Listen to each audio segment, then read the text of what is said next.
So next question is, saan nagbe-base talaga ng price ang bahay and property tax? Okay.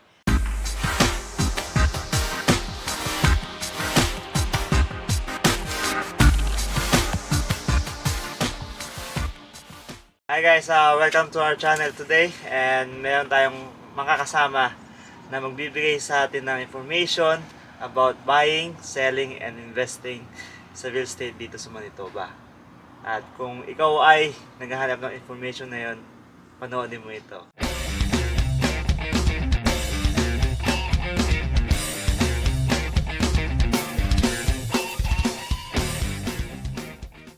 So, welcome natin. Thank you for this opportunity na binigay niyo sa akin na mag-question sa inyo. So, may mga question tayo na nakuha. Okay. And mostly about buying and selling ng bahay. Okay ate, first question is, would you recommend to get a house inspection? Ang sagot ko dyan ay yes and no.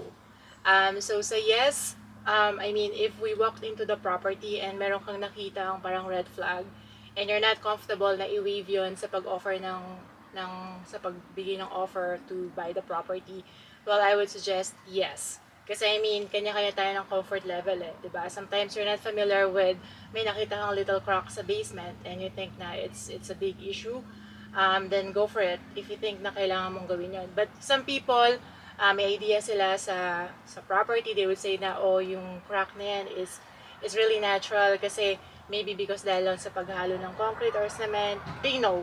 And then if they're willing to forgo it, it's okay. Kasi may cost kasing involved yun pagka nagpa-house inspection ka, and it's usually the responsibility of the buyer. So usually house inspection would be around like $300 to $500. And then if it ended up na hindi mo naman bibilin yung property, then sayang lang naman yung binayad mo dun sa house inspection, right? No naman is in case, let's say, we are in a competing offer. So let's say we are buying this property and then merong 10 buyers na naghahantay dun sa bahay para mabili. I mean, kung gustong-gusto mo yung bahay, the location is perfect, the price is perfect, the house is good, meron ka lang isang nakitang maybe a little plumbing issue, and gusto mo pa magpa-house inspection. I mean, I would say na it's up to you kung gusto mo talaga i-go yung house house inspection dahil dun sa little issue na nakita mo. But yung likelihood na baka hindi natin makuha yung property, and especially if we're competing offer and we'll put that condition na subject to house inspection, most of us would educate you na if we would put a house inspection, most likely we would lose the deal. If we will waive it and we'll just ask for like a declaration from the seller, then maybe pwede nating makita talaga kung anong issue doon. So, pwede mong i-forgo yung house inspection. So, at the end of the day, it's about your comfort level. Kung willing ka na magpa-house inspection dahil hindi ka talaga confident and baka sa tingin mo magiging major issue and like down the road, then go for it. But then, if you are really like excited about the house, you know na baka maliit lang ang issue na to and would only like cost you $500 to $1,000 to fix it, but you will getting a nice house that checks all your your requirements, then I mean, I can say na you can forgo, but it would still be up to you. Okay. Yeah. So, yung next question ay, ano-ano ang titignan na maigi when buying a house? Ano ba yung dapat natin tignan na maigi? Okay. Usually, kapag naman nag-walk through tayo sa house, una naman kasi may list ka naman sa mind mo ng requirements mo, diba? Parang, you usually ask for like how many bedrooms ba yan, how many bathroom, kasi yung mag-fit sa family lifestyle niya, diba? If you're asking me about kung ano yung titingnan as per structure, maybe, dahil hindi naman, ang realtor naman, hindi naman kami professional na house inspector, right? We can only see yung mga visible signs. So let's say we walk through the whole property and then we see like sobrang visible and malalaking cracks. Then maybe it's a red flag na, oh, baka may issue yung foundation, stuff like that, right? Inside, if you see that all the electrical wirings are all like out and then parang hindi siya in place, then parang baka isipin mo baka may faulty wiring, right? So yung mga visible signs like that. But I mean, dahil as sabi ko nga, hindi naman tayo yung professional who can see kung may actual issue talaga yung house. If you're not comfortable and if you think that's a red flag, then go for a house inspection. Going back to your question number 1, right? But I mean, generally, ang tinitingnan naman talaga sa bahay ng house buyer is yung features ng house. So let's say, the size of the building. So let's say you're a family of 5, I would say like 1,000 to 1,200 square feet would be like, I mean, practical and mas maginhawa na yung space sa inyo.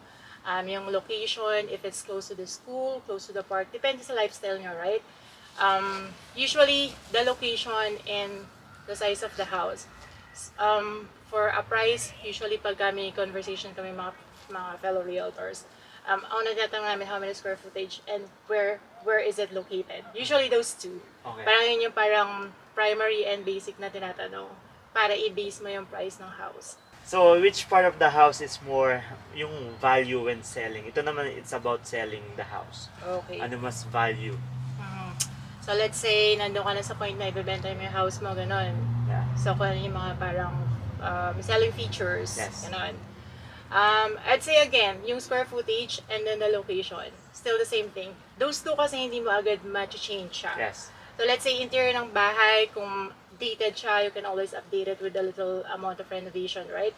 Pero yung location and then the square footage, it's hard to change, right? Yeah. So let's say my house, you move mo somewhere in the boonies, you would still like this dahil dun sa location ko, which is close to the park, family friendly, close to all the amenities, right? Yeah. So usually pagka may buyer, they usually ask malapit ba yun sa school, especially kung may mga school age children, right? So if you're selling a house, you would say that you would advertise your house na, hey, this house is located like in a prime location, in the center of the city, close to all of this, yada yada yada. And then the house is this big, like 1,300 square feet, would accommodate 4 bedrooms and 2 bathrooms, like a huge living space, stuff like that. So usually those two. So pagka titingin tayo ng bahay, usually nung pagbibili, it's not about yung dyan ako titira. Later on, you're also thinking na, how much can I sell this house down the road, Yes. right? So sometimes I would always like tell my clients na parang, this is a good potential. Like the word potential is because may yung square feet is usually the living space, usually yung hinahanap ng mga buyers, diba? And the location. Okay. So those two. So those two actually. Hindi, minsan kasi nasisilaw tayo dun sa mga features na, oh, ang ganda ng light fixtures, tapos ang ganda ng Kitchen. ang ganda ng kitchen, ganyan. And then nakalimutan mo na saan ba nakatayo yung bahay. Parang out of nowhere in the community na wala palang ganitong mga services, diba? So we have to focus dun sa talagang yun, two selling features, which I believe location and then yung square footage ng bahay. Kasi makes sense, kasi dahil, di ba, most of the people na makikilala natin, kitchen. Kasi sasabihin, dito yung tambayan. Tapos na-magnet na yung, Di ba? yung Parang focus na-imagine mo na, dito ako magluluto. Yeah, Kaya yeah. dito, living room napakalaki, TV napakalaki. Pero, kung pag binili mo yun, wala nang gamit eh. Yeah, Di ba? totoo. So, wala na yung TV. Totoo, parang nasisila tayo dun sa mga ganong Yung ganong mga things cosmetic. na nakaset up na sa bahay. Yes, Sa cosmetic yeah. na side ng bahay. Mm-mm. So, yeah, tama yung That location. makes Kasi napakahirap ilipat isang bahay sa ibang location. Di ba? Yeah. Okay. So, next question is, saan nagbe-base talaga ng price ang bahay and property tax? Okay. Ang property, actually, ina-assess yan. Actually, may 3 methods yun eh. Napag-aralan namin na, in theory, 3 yung basis for evaluation ng property value. So, una is, I think by cost approach. So, parang sasabihin kay builder, to build 1,000 square feet, how much would it cost you? So, syempre si builder, meron siyang bill of materials and labors and everything, right? So, yun. So, yun yung isang basis ng para malaman yung property, yung value ng property. So, by cost. Pangalawa is by sales comparables. Yun, usually yung ginagamit namin mga realtors. Kasi we have access dun sa history ng property. So, let's say, 5 years back, binenta to ng ganitong amount. Ngayon, magkano na yung value. So, we would look at it dun sa nabenta ng, we usually use different parang timeline. So, let's say, sa Steinbach, dahil mabilis naman yung mga bentahan dito, let's say, we we review yung mga like, past 6 months na nabenta of the same house. Okay. Of the same, like I mean comparable house, like number of bedrooms and bathroom, size, and then location. So we will base it from the sold na properties. It will just depend kung in 6 months na bumalik kami ng history ng data, kung marami na kami makuha comparables doon, which is enough, we'll go just 6 months date back. Pero kung let's say rural yung area tapos konti lang yung nabenta noong time na yon, we can go back as far as like 1 year. Okay. So from doon, ilalagay namin yan, i-compare namin, may mga adjustments. So let's say si bahay A and B, parehas na 1,000 square feet, pero yung isa 3 bedrooms and yung isa 2 bathroom lang. Yung isa is concrete driveway, yung isa gravel lang. Yung isa is parang finished basement, yung isa is unfinished, pero same square footage and same street. So we will just do adjustment and then may formula din na sinusundan kami. And then from doon, malalaman namin kung magkano na yung value ng property nung time na yon. Tapos depende rin sa sa finishes inside, it matters. So sometimes makita mo sa street visible, magkamukha yung bahay, like exterior, right? Pero inside pala yung palang countertops ng kitchen niya is all granite. Tapos yung palang mga flooring niya is yung isa hardwood, yung isa plank lang or vinyl. So parang bakit yung isa nabenta ng 50,000 more, yung isa kamukha lang yan nabenta ng 50,000 less. So may mga ganon. So fina-factor in namin lahat yun. Okay. Yeah. Makes sense. Kasi talagang kung titingnan mo yung magkatabing bahay, magkaiba number eh. Yung So figure. minsan, si kapitbahay sabihin, nabenta yun ng 350,000. So maybe yung house ko mabenta ng 350,000. Pero nagpunta si realtor, chinek, 300,000 lang yung maximum kasi maybe sa condition ng house, baka beat up kasi pinarent or whatever.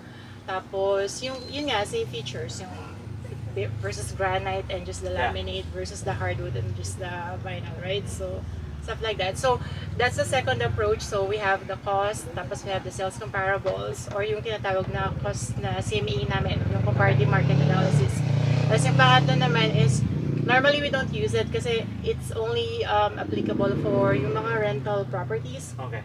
It's so, ang tawag doon is yung income ratio. If you would hear from the investors, yung mga bumibili ng mga second, third properties para parentahan, they always ask for the cap rate, yung capitalization rate na tinatawag. So, may formula dun eh. I think it's your income divided by the value of the property. Okay. We don't use it. Pero yun yung tatlong basis for checking the value of the property. Yeah. Makes sense. Kasi akala talaga namin, location lang, tsaka laki ng bahay. So, at least, tatlo pala yung formula nila. Yeah.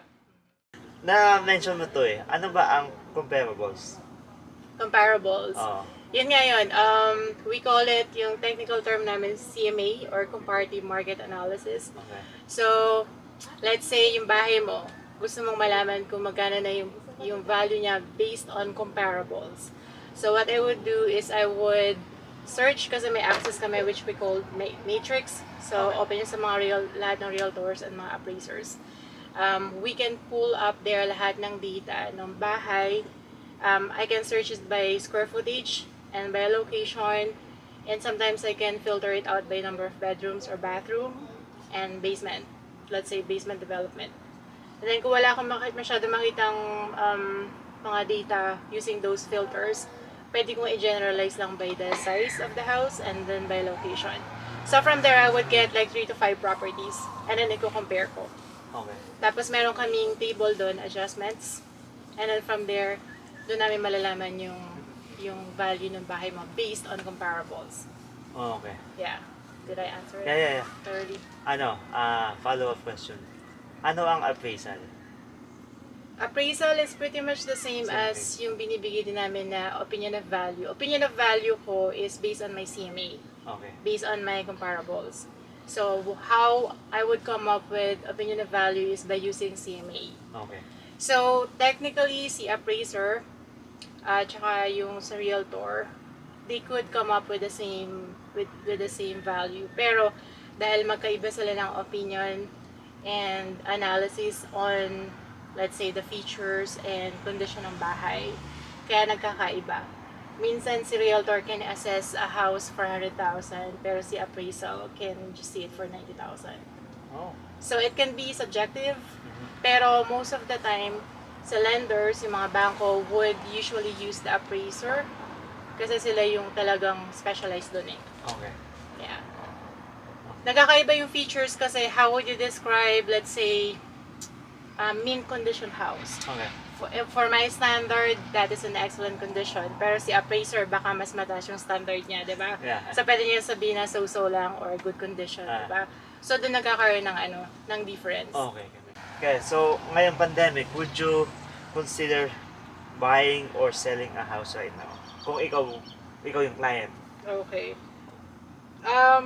Sa situation kasi sa buyer, if I'm buying, it favors me kasi mababa yung interest rate. So, affordability, pasok. Kasi, with lower interest rate, syempre, mas lower yung biweekly payments, right? So, for me, I'd say, it's the best time. Yeah. Pero, of course, it depends yun sa financial situation mo. Parang, ready ka na ba? Do you have sufficient down payment to pay for it? And then, syempre, marami pang other cost involved, right? So, of course, yung market condition and your financial situation. Ngayon, kung ready ka na, it's best. Kasi nga dahil sa interest rates, sobrang baba. Like, I usually set an example na before pandemic, for a 250,000 house, I think bi-weekly can be around 700 to 750, right? But then, ngayong pandemic, dahil bumaba yung interest rate could go from as low as 1.5 to 2%. Like, for the same amount of house, maybe yung bi-weekly mo would be around 600 to 650. Yeah.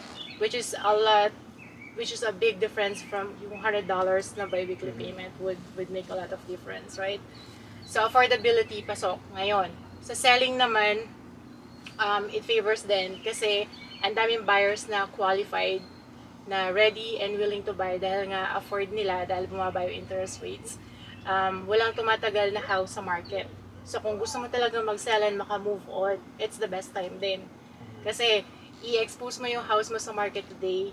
If it's really in a prime location and your house is good, walang issue, and you can present them well, you can actually sell it like in a day. Marami ngayong properties na can be sold in one day, right? Like people would offer, i-expose mo sa matrix, sa public listing, meron ng ilang buyers na nakaabang doon. And then they will see the house, one of them would for sure put an offer.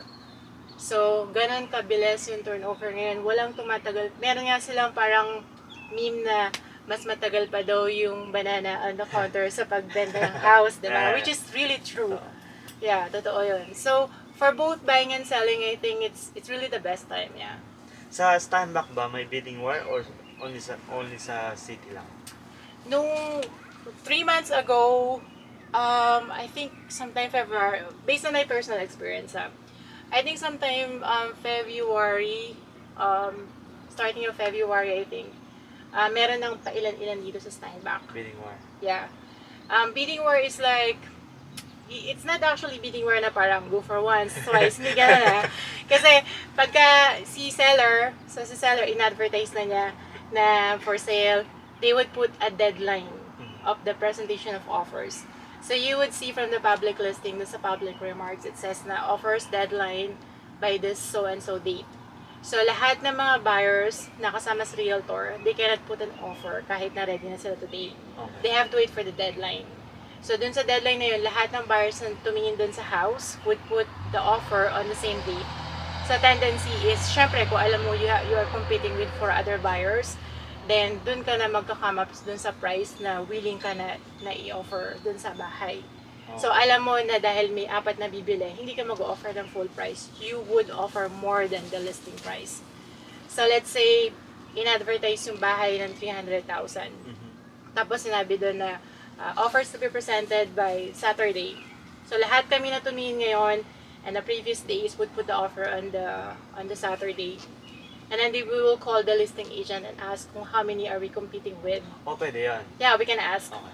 And then they would tell you, they have to be transparent, and they would tell you na there would be 4 other realtors who would put an offer. I have them with me. So, sasabihin ko kay buyer na may 4. So, wala nang, less likely hindi na tayo pwedeng maki-negotiate ng price na bawasan pa. So, it has to be more than 300,000. So, from doon, syempre si seller, reviewin niya lahat ng offers na na-receive niya, he would go for the highest. Of course. So, that's why they said na parang bidding wars. May option yung seller. Okay. Yeah. So, that's why it's also the best time to sell. Kasi nga, you can make the top dollar for your property kasi kung maraming gustong bumili ng property mo. Many buyers are willing to buy kasi kino-compute din naman nila yun sa affordability dahil tumaas nga ng konti pero mababa naman yung interest rate. They can still afford. So, that's why. Okay, so last question. As a real estate agent, what is your priority? In terms of... Yung sa service sa client or, you know. Okay, yeah. I think ang pinaka-importante dun is you have to give your client the chance na mag-come up sila with an educated decision. Educated decision, that means you are giving all the information that you know. You're sharing them, yung kumbaga yung knowledge mo is binibigay mo din sa kanila para makapag-decide sila ng tama. Importante, like me, pag nag-put up kami ng offer, we read yung mga, like, lahat ng parts ng offer to purchase. And gusto ko yung client na magsa-sign up is, naiintindihan niya talaga yung pinirmahan niya na contract. So, sa offer to purchase, bigyan ko ng example. May paragraph doon that says, conditions benefiting the buyer. So, gusto ko na every time na i-walkthrough ko sila dun sa contract na yun, is naiintindihan nila. Kasi yung conditions benefiting the buyer is you're giving them the condition, bibili namin itong bahay na to based on this condition, 1, 2, and 3. You can put based on satisfactory result of like house inspection, pwede mo ilagay yun. That's a condition that's benefiting you as a buyer. This purchase is subject to financing condition. That is, you're putting yourself in a safe position na kung di ako ma-approve ng bangko, hindi ko bibilit niyan. Kasi bibiling ko lang yan dahil mag-a-apply ako ng financing. So, importante na nandun yun and naiintindihan nung buyer. You can put as kung anong condition na sa tingin mo would benefit you or would like hindi ka mapapasubo. Kasi offer to purchase is a legal document. Like once you sign it, you are technically binding with the seller agreement. And with the brokerage, kung ako brokerage ko, you're not making a contract with me, but you're making a contract with LePage, right? So, importante for me na naintindihan ng buyer. Gusto ko usually na pagka nasa stage ka na ng pagbili ng bahay, naintindihan mo na ibig sabihin ng fixed variable, kung ano ibig sabihin ng offer to purchase, alam mo na yon, alam mo yung mga conditions that will benefit you. Stuff like that. And then, yung sa pagpili ng bahay, hindi rin naman ako house inspector o hindi rin ako electrician or plumber, right? I can only impart yung mga general knowledge lang. So, parang hindi ka rin dapat mag-rely sa akin 100%. Like you as a buyer, you have to do your own research then as well. Right? Kasi at the end of the day, it's your property. It's you would pay the property. Ikaw yung magiging liable to whatever kung ano yung binili mo. So, as I've said, I can only give on your knowledge ko and an expertise by experience, right? But then you have to know, you have to do your research and then come up with a decision based on those. So, okay. Yeah. Okay guys, so that's it for now and I hope na madami kayong natutunan sa kasama nating real estate agent. And kapag may kailangan kayong sa information more about buying or selling or investing dito sa Manitoba, lalagay ko yung information niya dito sa description box. And yeah, and I hope na madami rin natutunan. And until next time, but make sure to subscribe, like, share, and tap the bell button. Bye.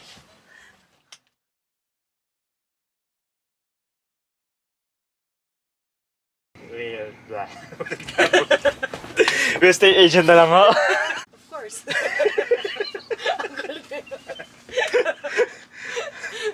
Sa lens, Lumog ba ako? hindi sa Kita ba ako? Hindi ko kita eh. Kaya, puka lang dyan.